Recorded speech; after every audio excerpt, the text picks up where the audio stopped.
Remember when Kevin Pillar totally didn't deserve it, but got an MVP vote because he was that popular and kind of seemingly productive for the Giants in 2019? Well, we're going to discuss him and other cult heroes since I've been the host of Locked On Giants with Javier Reyes from Locked On Padres next.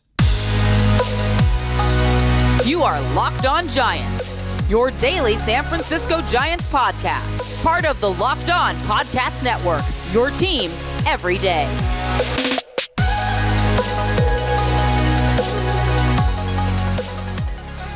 Hello and welcome to Locked On Giants, part of the Locked On Podcast Network, where it's your team every day. My name is Ben Kaspick, and on the show we provide daily episodes Monday through Friday, talking about the San Francisco Giants in a way that's data-driven and rational, but also simple, passionate, and accessible to all. I'm a former contributor for the baseball statistics and analysis websites Beyond the Box Score and Rotographs. I've been podcasting about the Giants since way back in 2015.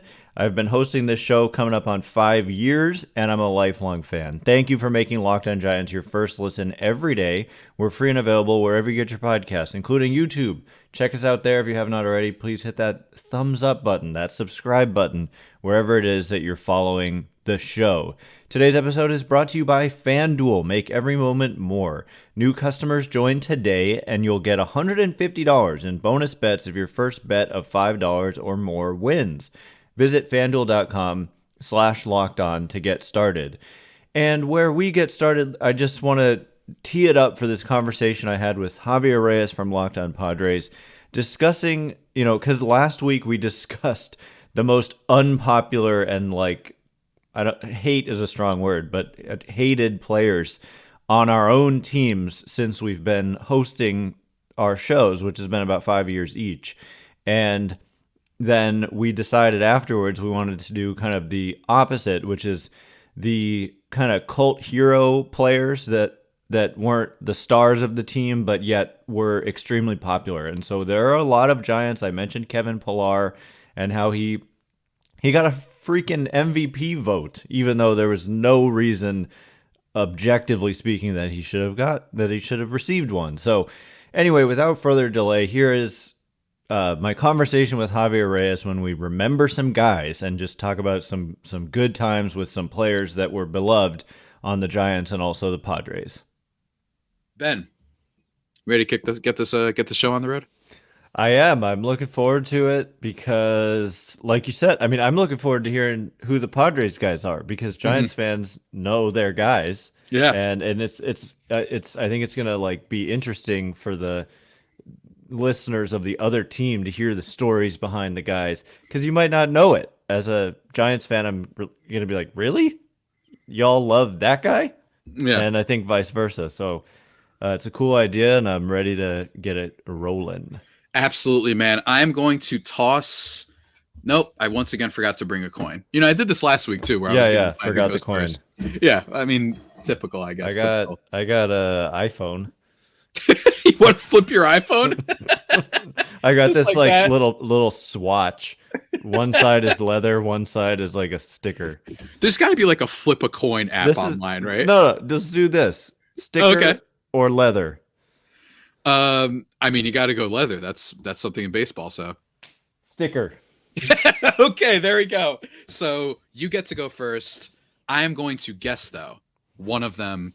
And it's one that I mentioned last week, and you quickly rebutted it for most hated players, because I don't really know as much. Is Joe Panik a potential cult favorite here amongst the Giant folk? He is, except if we're counting only the years in which we were hosting the show. So it's a complicated case with Joe Panik, because he is this is something maybe Padres fans aren't familiar with this phrase, but it's very common in Giants land, but a forever Giant. They call him a forever Giant. Like if you were even someone who had 1 year, especially in the championship era, who did something really important, you're a quote unquote forever Giant. And that's Panik for sure, because he came up as a rookie in 2014 and helped lead them to a World Series victory. I don't know if you remember the diving play he made in Game 7 of the World Series. Oh yeah, became a double play. Eric Hosmer of all people is the one who hit that ball, by the way. of course he I mean, did. if that ball goes, it was a ground ball. It was a ground ball to the right side. I'll never escape this man. I'm going to be 55 years old. Still, Eric Hosmer will be in my life one way or another. Yeah. So, I mean, that play alone, like if that ball goes into the outfield, there was runner on first. He probably gets to third. I think it was a 1-run lead for the Giants at that point. So to turn it instead into a double play, with a diving play and then a flip of the glove, no hand, didn't get the ball out of the glove with his hand. He flipped the ball with his glove to Brandon Crawford, St. Louis Cardinal Brandon Crawford, which is super weird.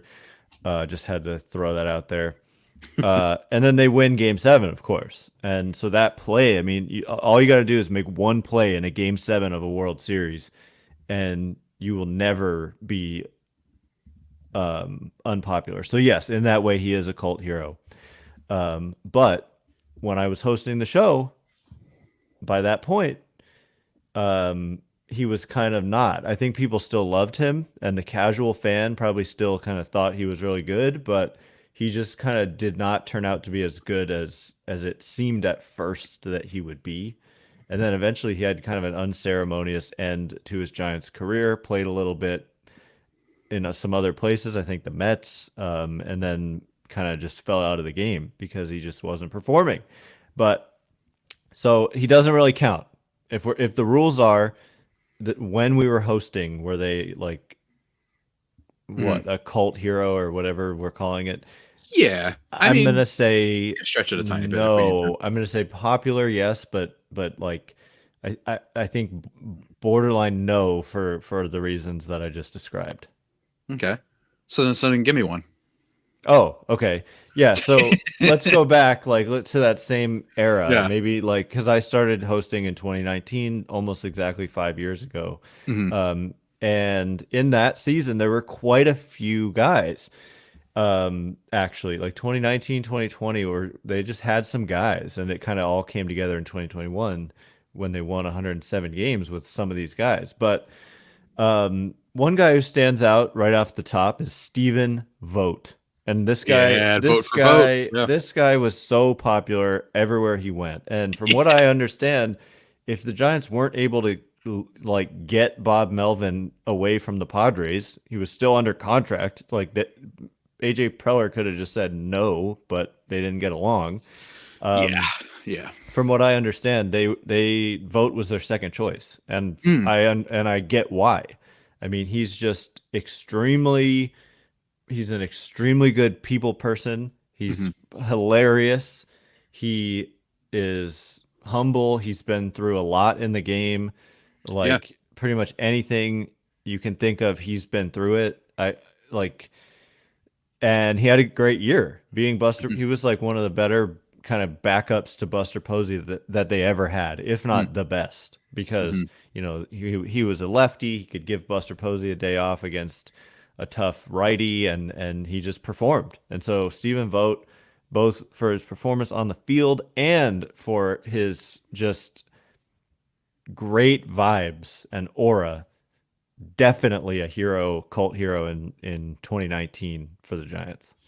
Yeah, I mean, even I remember this guy. I remember when he hit a home run. I believe his daughters announced his name in his last Oakland game or something like that. It was super adorable, and I loved it. That was one of the highlights, I believe, of 2021 that season. Shout out Jason Burke, former host of Locked On A's, I believe was at that game. I mean, Stephen Vogt was very fun. And for a long time, I say vote for Vogt because that was just such an easy tagline and got him far in some of these MLB voting things. Not as much as, say, an Eric Sogard. One of the more infamous things in the history of baseball Twitter was him winning the face of MLB thing just because A's fans were lunatics and just were screw it, let's just have this guy with the glasses win. Unhinged, love it. But we're not talking about the A's. We're talking about Giants and Padres. For my first, I'm going to get out of the way one that I've talked about briefly before, and that is one Sir Jorge Alfaro. Jorge Alfaro is not a good player. He's not. That's why he's not on a team anymore. He has one of the highest swinging strike rates in the history of Major League Baseball. That is not a joke. He swings at everything. Freak athlete. Fast, big, strong. He had the tools. Didn't quite always pan out. Has the hair. And has the hair. However, Ben, I would argue I actually should have saved this one for later. He is like perhaps like in the top 2 of cult favorite players since I've been hosting this show. And the reason is because it was so unexpected for him to actually be a capable backup that year. He wasn't very good. Let me reiterate, 0.5 F4. Like he wasn't very good, but it's the fact that they gave up nothing for him.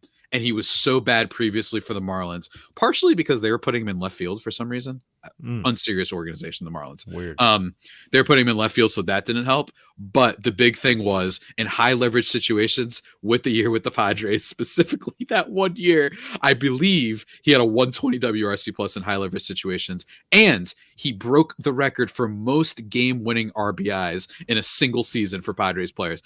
Bet you didn't know that. That is why incredible, right? Like just had all these walk-offs, and after the walk-offs would curse on live TV saying, "Let's effing go San Diego." Jorge Alfaro. He would like rip his shirt off, right? I mean, the guy was he ripped unhinged. his shirt off. He hit the walk-off against his former team, the Marlins, who apparently didn't know the one thing you shouldn't do for Alfaro is throw a fastball right down the middle. So it's just like, I think he got the Giants at least once that year. I think he probably did too. That dude, like, I must say, like from the other side, he was just one of those guys where you know he's not a good player, like he's not great, but like imposing and dangerous looking and did damage in big situations. And I think he got the Giants at least one time. Like that guy's kind of a guy that stands out as a big avoid at all costs kind of guy, even though the numbers don't suggest that. Yeah. And I was right, by the way, 121 WRC high leverage. We don't talk about his second half, 112 in the first, 37 in the second, but he still was really great when the Padres, for some reason, needed a game-winning hit, and he did the let's effing go San Diego thing. It was a lot of fun, especially for a team that was not expected to be very good that year, with the Tatis injury, with all the other injuries, the lack of big signings, etc. So he's easily one of the first players that I got to talk about. But it's only one of the first. We still got many more to talk about, guys. And before we do that, let me just talk to you about Game Time, folks. We love Game Time here at the Locked On Padres and Locked On Giants podcast because it's tough to get tickets. Last minute, it's not fun trying to get those tickets, but they aim to help you out and make it so you don't have to wait last minute for all these special deals, guys. Over at Game Time, they believe you shouldn't have to worry when you buy tickets to your next big event. And they say event. You know why they say event? Because it's not just sports games, comedies, shows, theater, concerts, whatever. They've got you covered with killer last minute deals, all in prices, views from your seat, and their best prices guaranteed. Game Time takes the guesswork out of buying tickets. They've got flash deals. They've got zone deals. They've got, like I said, you can view your seats like a photo of what your seats are going to look like from where they are. Lowest prices guaranteed, event cancellation protection. They give you 110% back if you find a better ticket in that zone. You can just pick a zone and they'll find a ticket for you. They're just helping you out. They're making it easier because it is very difficult sometimes these days. So guys, download the Game Time app, create an account, and use code LOCKEDON for $20 off your first purchase. Terms apply. But again, create an account, redeem code LOCKEDON for $20 off. Last minute tickets, lowest prices, guaranteed with Game Time. And just like that, we're back, everybody, here on the Locked On Padres and Locked On Giants crossover extravaganza, talking about cult favorites. Ben talked a little bit about one Sir Joe Panic and one Sir... I believe in Stephen Vogt. Yeah, Stephen Vogt. And then I talked about, what's his face, Jorge Alfaro. Ben, would you like to... I say that for everybody, even if I know who I'm talking about. It's just He's got weird, a memorable face. Yeah, it's a weird thing hair. that I do. It's the hair that scares me. I'll say it about like my dad. I'll be like, and what's his face? My dad. You know what I mean? Like I say what's his face as a buffer a lot. Yeah, yeah. But anyway, that's cool. That's cool. Who's another cult favorite? Do you think? All right, so drawing off that same season, they had some guys, man. That 2019 team, it was the first year under new leadership. They had fired their longtime leadership, brought in someone totally new, Farhan Zaidi from the Dodgers. and they had some dudes who became beloved, and the other guy, I mean, like in addition to Vogt finding Yastrzemski, I don't think I'm going to discuss Yastrzemski because he's such an established guy and a pretty popular player that he doesn't really fall into this more niche category. But Kevin Pillar, how about a name? It almost feels like he doesn't play anymore to me, but he's still around. He's still around and playing the game. They traded for Kevin Pillar like 3 days or 2 days into the season. And he went on to, he's another one of those guys where if you look at the numbers, you're seeing below average production like pretty much every year because, like Alfaro, he swings at everything. He had an incredible skill that year for swinging like the highest swing rate at pitches out of the zone of anybody in baseball. And he had a very average swing rate at pitches in the zone. So like he loved to swing if it was a ball, but he wasn't so keen on swinging if it was a strike. However, nonetheless, he was completely beloved. Why? Because he played the game hard. He made a lot of contact, and it's hard to explain in some ways. I mean, he had big hits. There's just something about certain players and the way that they play. Like when I look at the final line for what he did with the Giants, 89 weighted runs created plus. Like it's just not that good. It's 11% below average is what it means. And, 0.7 Fangraphs wins above replacement. But the numbers that stand out to me, he hit 21 homers. He stole 14 bags. He played 156 games with the Giants and 5 with the Blue Jays that year. So I guess they traded for him a little more than 2 days into the season. But that's 161 games. So he posted, he played every day for the Giants. And the contact rate stands out, 93% contact rate. So when he swung, even if he was chasing, like he wasn't swinging and missing. And he's one of those guys where the on-base percentage is what kills him because he's such a hacker. But the batting average is above average. 264 might not sound great, but league average these days is around 240 something. And so when you're about 20 points above average in batting average, it's a brand, and plus he hit for power. Like I said, the 21 homers. So you're talking, an above average batting average and above average power. It's just he didn't walk basically, and that leads to you're below average offensively, but and then like I think he was probably a little bit overrated defensively based on just reputation. He wasn't actually as good as he was when he was with the Blue Jays, when he was elite for the earlier part of his career. But anyway, he was so, like if you look at the numbers, like I said, it's 0.7 FWAR and 89 weighted runs created plus. Yet he got a 10th place MVP vote from Hank Schulman of the San Francisco Chronicle, a Giants beat writer.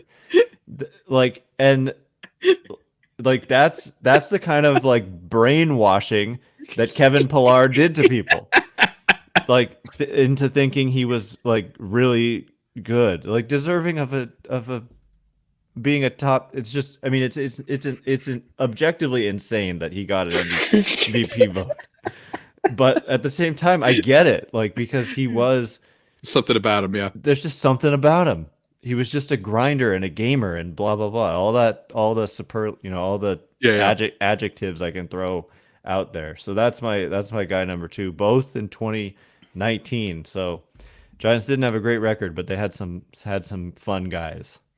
Yeah, I mean, and this is the beauty of sports. I mean, we've both had plenty of cult classic favorite players. I imagine there's some of the Giants from like their winning, in 2014 and those type of days for sure. I know like Padres old school, like Khalil Green was a big beloved favorite, even if he wasn't an amazing player, solid player. And I think people root for him. He's had a couple off the field issues that hopefully he got over. Very shy guy from what I remember. But like this is the beauty of sports. It's just inexplicable sometimes. And I have an inexplicable one too. That I'm going to quickly go over. He's actually not that inexplicable now that I think about it. Daniel Camarena. Now, oh my gosh, I think I know who this is. So Daniel Camarena, 1 season in the bigs, 9.61 ERA, but he did one thing, and this is why sports are beautiful. When the Padres, they were down, I forgot who was pitching that day, gave up 5 runs first inning, and they're going up against Max Scherzer. So it's like, what is going on here?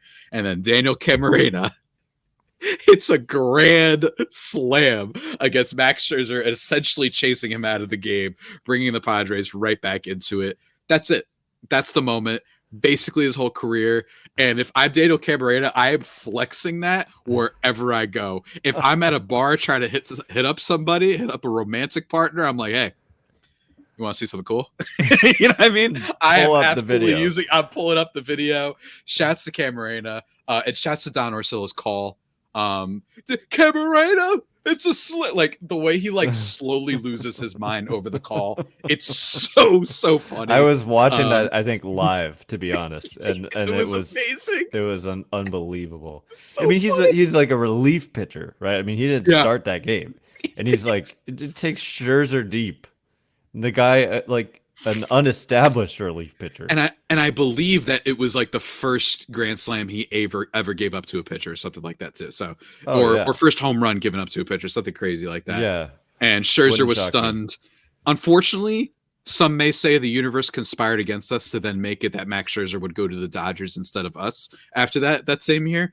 But whatever, Cameron, you live in my heart forever. We love you, buddy. Let's keep it going. A few more before we take a break. Ben, give me one more for the Giants.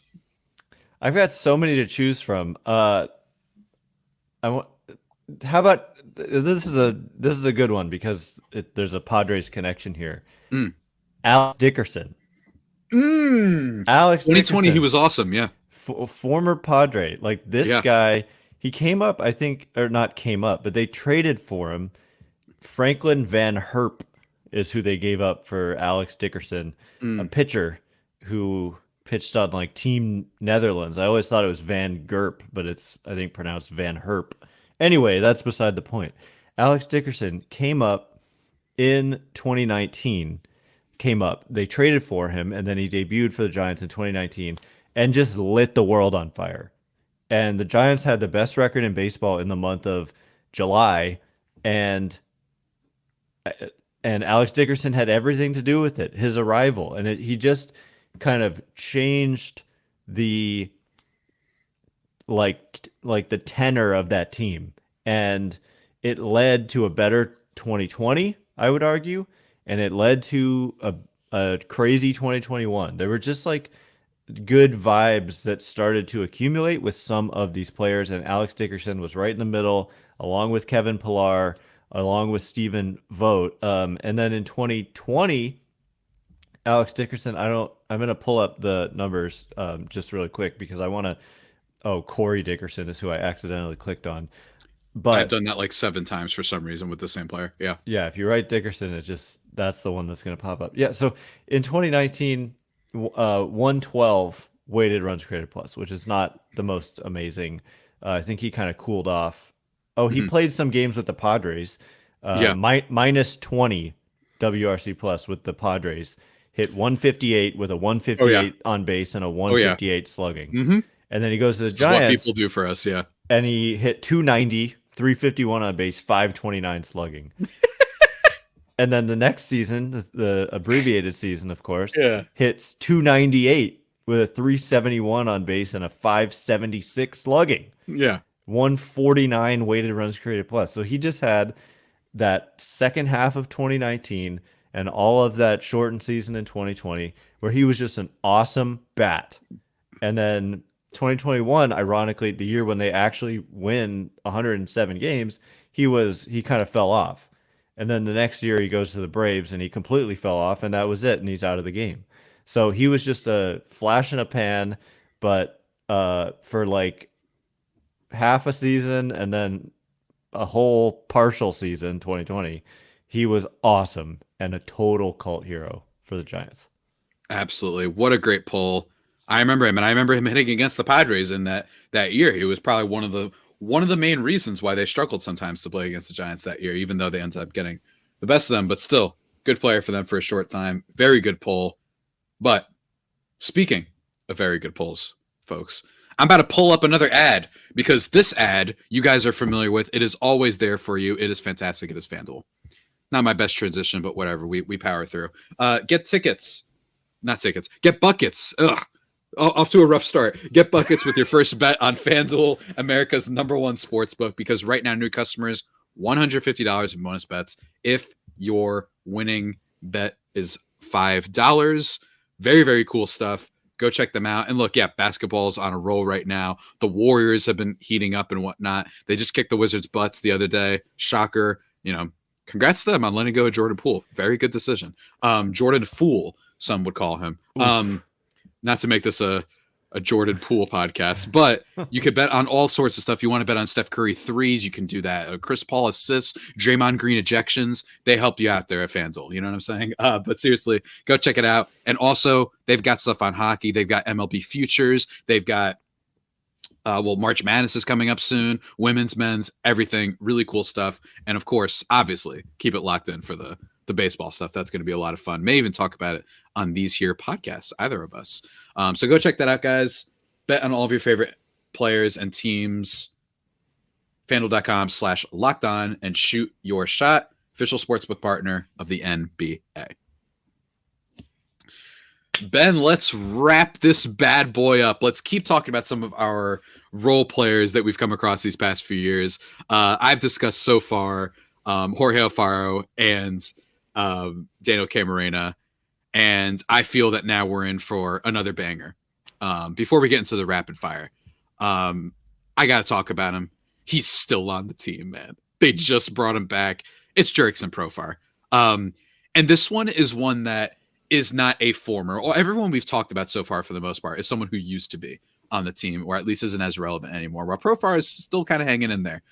The reason for Jurickson Profar is literally all vibes. That's it. It's all vibes. Now, he did actually have his best season with the Padres, 2.6, I believe, F4 in 2022 with the team, which isn't amazing, but he was good with them. And I think one of the reasons was because he came in at right opportunities. You felt like he would give you, even if it's something as simple as like a long at bat, putting the ball in play, he would do that. And he even had early on in that 2022 campaign, a lot of outfield assists, which probably inflated his defense. He's not the best defender, but had a lot of outfield assists. That was fun. And then the vibes. He's hit some walk-offs for the teams before, gets along with a lot of people, and inexplicably is just, even if it's this, he's not an all-star, he is objectively better when he's on the Padres for some reason. Goes to the Rockies and is a -2 F4 player last year. And I'm not kidding. I don't have the numbers right in front of me, but then he had like a 128 WRC plus immediately at the end of last year with the last games that he played with the Padres. It's just very, very odd. I'm actually going to pull up those numbers, but also a smile that lights up the world, ladies and gentlemen. This guy could blow up the moon. That's how powerful his smile is. And I think that's why they love him. I'm actually pulling up the Padres thing right now. So small comparison, 680 OPS with the Rockies, and then 776 immediately. And that's going from Coors Field to not Coors Field and getting better. Inexplicable. Yeah. Friends with Tatis for sure. They're always joking around the clubhouse. Great vibes guy. And I imagine he's going to be remembered for years to come. More valuable to the Padres certainly than other teams. Decent fourth outfielder, especially on the budget constraints the Padres have right now. Yeah, and another guy that I don't want to see come up in an important situation. He's just another one of those guys that, you look at the numbers and you're not overwhelmed, but you look in the game and he's just not the guy you want up. And like you said, kind of long at bats and like just ability to foul off pitches and then do Every something. team has them. Yeah. Every team Howie Kendrick is like one of the great, like actually good player examples of this. You know what I mean? I know he was like all-star caliber at one point, but he was always this guy that you're like, why am I more afraid of him than anyone else on this team? Right. Guys like that. And Profar is a little bit like that for sure. Yeah, for sure. And I got one too. I don't know he probably did strike fear in the hearts of a lot of other teams when he was on the Giants. And that's Donovan Solano, a.k.a. Donnie Barrels. Yeah, man. Right? This guy what is with this dude? He came out of nowhere. Like they signed him to a minor league contract going into the 2019 season. They discovered some guys in that 2019 people act like 2019 stunk, but like Vogt, Pilar, Dickerson, Solano, like all of these guys, none of them are on the team anymore. Mm-hmm. And yet they like changed because the Giants were losing. And it felt like the vibes changed in a real positive way with a lot of these guys. And Donnie Barrels, like you don't even call him Donovan Solano around here, just Donnie Barrels, because forget the Statcast metric barrel. Okay, we're talking about he finds the barrel on the bat. He puts the barrel of the bat on the ball with great consistency. And for a smaller guy, I mean, 5'8" is what he's listed at on Fangraphs. He had sneaky power, and he had a tendency and a knack for hitting big home runs like late in games that were like walk-offs or kind of like Alfaro, like you mentioned, just clutch. Donnie Barrels was clutch. He was a batting average kind of machine. He, with the Giants, I mean, I can give you the numbers here. He hit 308 with a 354 on base, excuse me, and 435 slugging. That's a higher slugging than you would expect from a 5'8" player. 18.8% strikeout rate. We're talking 775 plate appearances with a 308 batting average. And so once again, it's like these guys who hit for high average but maybe have some other flaws to them. He wasn't the best defender, for example, but man, he was a force like for just a little bit. And in 2021, he was a solid player that helped them, win 107 games. And so, man, I miss that guy, and he's still around. I don't know if he is. I think he's a free agent. They let him go because he was getting older, but he had a couple nice seasons. One with Cincinnati and then with Minnesota last year, just doing more of the same, basically. Really good bench player potentially for another team out there. Yeah, so he's 36 now, but the Giants, the reason they got rid of him was to clear the way for Tyro Estrada, which I think proved to be the right move. Estrada is much younger and good defense and all that. Yeah, good defense, more complete player. Yeah, but man, Donnie Barrels just I remember hearing that moniker. I remember hearing the moniker many times, especially that weird Twilight Zone season that you guys had. I remember hearing him and some other players that I bet you're about to mention in a second. But as we wind down with this episode, I'm going to go a little bit faster. Okay. But actually, one more player that I want to dive deep into. It's the last one that I'm going to dive deep into, relatively speaking. It's Wil Myers. And the reason for this, you can watch last week what I talked about with Eric Hosmer. Wil Myers is the opposite of that. Not a great player. In a lot of ways, a disappointing player. Signed the largest contract in Padres history at the time. Didn't really live up to it. He was a fantasy animal for a couple years because he went nearly 30-30 a couple of those years. But it's the swing, the weird long bat, the very inoffensive bat flip he did that would still get people like Madison Bumgarner annoyed. But for me, it was the attitude. He clearly liked it there. Even if it was like, he's a legend on Padres Twitter, right? Like the picture of him doing the thumbs up with the glasses as he rides the Taco Bell. Love the tacos there. There was more of an attachment. And that's why I've always said, it's not just that Hosmer was bad. It's not just that he was overpaid. It's lack of attachment, lack of accountability, media telling us all these things. Meanwhile, Wil Myers is in trade rumors every 5 minutes and then nothing. He's never freaking out. He's like, yeah, I get it. And then he's also funny. He has obviously, just look up Wil Myers' funny picture. You'll find it. The one where he looks blazed out of his mind is usually, at least at the time, it was circling baseball Twitter a lot, when he accidentally just called out his coach, Bud Black, or was it Green? I forgot which one it was at the time. Just saying, yeah, they got us running suicides in August, man. Like, this is ridiculous. And the Padres minor leaguer is like, we're live, dude. He's like, So he had that. And then, like I said, he clearly cared a little bit more about San Diego and the fans than someone like Hosmer did, buying everybody shots at the bar. Literally, like, there's videos of and photos of this after they upset the Dodgers in 2022. So Myers is beloved in such a different way, right? Like, he was just there. And I think that it was nice that they had a guy who was there. And yeah, it was clear that they needed better stars, which they ended up getting in Machado and Tatis and others. But there's just something about him. And he was inoffensive. Yeah. Giant killer. by the way. Yes, and that was the other thing. Was remarkably good against a couple teams, namely Oracle the Park, Giants. like anytime he came, I think he was even better at Oracle. He just like he made that place look small, like every time he came into town.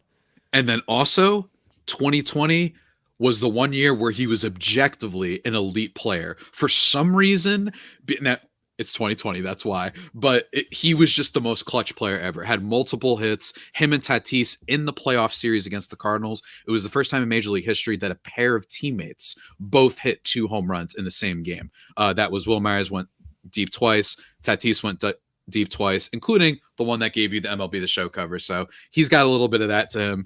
And it was just nice. You know, I remember he hit the grand slam the day after the 3-0 incident with Tatis. And I just loved that Myers was like, F out of here, man. Like, how about this? I'm going to hit a grand slam the very next day against you losers, right? So that's what happened there. We love Will Myers. We miss him. Shouts to our guy. One of the most beloved, I think, in Padres lore. I just have to say, I got the numbers that for Will Myers at Oracle Park in his career. Oh, you got it. Okay, cool. Yeah, well, in his Padres career. Uh-huh. Maybe he played there with the Rays for a minute, for like Yeah, a yeah, second. yeah.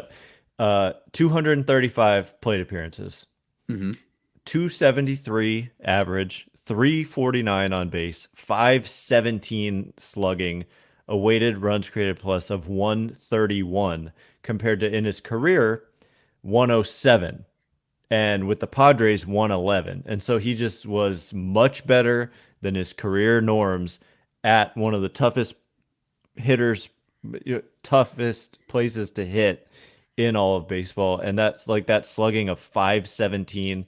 We're talking 60 games played and 11 home runs. And so that's not that crazy, but 16 doubles, 29 singles. The dude just lit up the Giants at Oracle Park, and Giants fans forever were like, we should sign Will Myers. We should sign Will Myers. And I'm like, he's not that good, but it's like, because whenever you saw him play, he was killing the Giants. So absolutely. Shouts Had to an him. OPS of 1,300 in high leverage situations in 2020, by the way. I was not kidding about him being insane. Inexplicably clutch in those 60 games that year. Shouts to Will. Ben, who's your last one you want to dive into? A little rapid fire, I suppose. And then I've got a couple. I definitely got to mention Darren Ruff. Yes. Darren Ruff was just, a Bonds? guy. Bonds. Basically, so they bring him over from Korea, where after a kind of failed major league career with the Phillies, and they bring him over on a minor league deal. Minor league deal. I think might have been a major league deal. Regardless, he went on to just be a total monster, and just the most dangerous bat in baseball against left-handed pitching, and was just like Babe Ruth against left-handed pitching. Like you said, Bonds, like whatever name you want to throw out there, he literally like matched that production or bested it against left-handed pitching. And with the way the Giants were operating, he was only facing left-handed pitching, and so he was just a total monster. And then inexplicably, he just kind of suddenly in 2022 couldn't play anymore. Like he just stopped being good. And so it was just like a flash in a pan. There's so many of these guys for the Giants who are just flashes in a pan. And then you get to some other guys like Kevin Gausman. I don't know if he counts because he's such a big name now, but he wasn't when he came to the Giants. I mean, he was a top prospect. Wilmer Flores, beloved, kind of like was hated in New York too with the Mets for making a bunch of mistakes, and then became this like solid batter to this day still. So that's a good one, for sure. I think they fell in love with the tears though when he thought he was traded and he cried on the field. Oh yeah, I forgot about that. I felt so bad. Yeah. Oh my gosh. Yeah. And then he produced a little bit for them. Yeah, Shouts to Wilmer Flores. I mean, he might be the most popular Giants player outside of maybe Logan Webb right now. Wow. He's just, people love Wilmer Flores everywhere he goes, I think. And then there's just some Lamont Wade with Late Night Lamont 2021. Blake Sable a little bit in 2023. John Brebbia, kind of underrated, just hilarious relief pitcher. One of the funniest guys in the game. And there's more I could name, but I think that's where I'm going to wrap it up. Yeah, I gotcha. Just for some rapid fires from me. David Dahl, not walk off, game tying home run for the Padres last year. Kim walked it off after. Very, very minor one. That's a brief one. Austin Adams, not because he was good, because it's very funny that he broke like all the records of hitting batters but he was like a good relief pitcher one year. Like he would get strikeouts. The problem is he just couldn't stop hitting batters. So he's just a funny footnote. Trevor Rosenthal is actually a little bit of a real one. Was exceptionally good for a decent amount of time back with the Cardinals. Fell off, had a lot of injuries, then came back a bit, became a very popular trade deadline target. Padres got him, and he had a very funny Twitter. People who were following the Padres around that time will know he was just very funny. I don't know what it was, but he just loved being on the Padres for a little bit. Brian O'Grady, I don't even know why he became beloved for Padres fans. He's barely even got a stat page. I think he was just another Twitter guy that people liked, and he was just having fun with the fans online. Who else we got here? Franmil Reyes a little bit, because he's my brother, obviously, so got to put him. It's also worth pointing out that the Padres got rapidly worse after trading him at the deadline in 2019. Seth Smith, one of my boys, was one of the only good players during that really rough Padres rebuild era. Miguel Diaz, relief pitcher, only because his name's Miguel Diaz, the name of our king from the Cobra Kai series.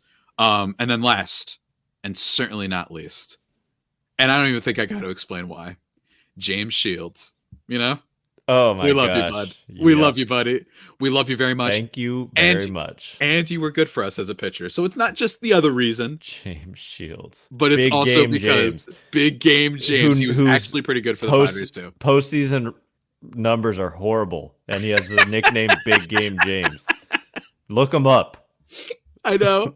They're horrible. He was not Big Game James, but he got the name for some unknown reason. What can I say? With the Padres, actually pitched pretty decent for them for a little bit. Very funny player. And of course, we love what you did for us, even if you didn't know what you were going to end up doing for us. For those who don't know, I have to say, they traded him for Tatis. Yeah. It's pretty amazing. My listeners, I mean, it was just Tatis was just a, throw-in kind of small potatoes piece who became like what he is. Yeah, MVP contender. And hey, look, that's the beauty of it all, and frankly, AJ Preller is probably not the GM of the team anymore. If he doesn't make that trade, I think it's totally possible that he isn't. But Ben, this has been a blast. Just a joyous version of what we did last week, talking about, cult favorites. And that's always fun. Let us know if there's any that you believe we missed in the comments as well, because I'm sure that there's some we missed. And feel free to send some old ones from before 2019 and before we were hosting, because honestly, I love nostalgia and just naming players. That's a lot of fun. That about does it for today's edition of the Locked On Padres podcast and the Locked On Giants podcast as well. Feel free to follow both of us on Twitter, me at Javapeno, Ben at Ben Kaspick. Check us both out on YouTube, Locked On Padres and Locked On Giants, respectively. You can also check out some of my work at Just Baseball, and go follow Ben for some cool stats on baseball. Really good stuff over at Twitter. So go check that out. Until next time when we inevitably cross over again, and until opening day and our first series against each other, all that stuff, stay faithful, my Friar Faithful homies, and stay... Let's see. I want to come up with a good word. What's a good G word? There's not a lot of good positive G words. Gorgeous. And I won't say gregarious again. Gorgeous I've done before, though. I said gorgeous. So what's a good one? What about... I said gentle the other day. There's got to be one more. Glorious. Glorious. We'll go with glorious. Until next time, everybody, stay safe and stay well.